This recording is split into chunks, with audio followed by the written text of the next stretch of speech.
રોટલામાંથી શાકભાજી કેમ નહીં ખાશે જોઉં તો ખરી.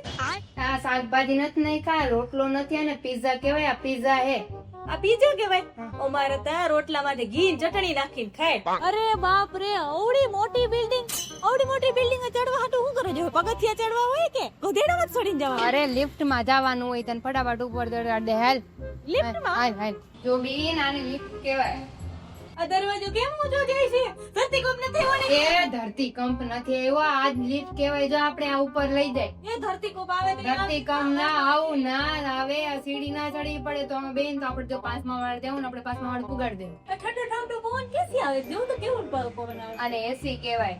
એસી કહેવાય? અરે અમારા ગામડામાં તો ટુવાલ પાણી વાળો કરીને માથા ઉપર રાખી લે ને તે હવે ઠંડો ઠંડો પવન આવે. ટુવાલ કે પાણીમાં નાખીને માથે રખાય. આ રોટલી વચ્ચે કેમ આવી રીતના આમ શાક નાખ્યું છે? એ શાક નથી, એમ ના કરે. અને બર્ગર કહેવાય. આ બર્ગર કહેવાય? આ બર્ગર કહેવાય. તમે બગાડી નાખશો.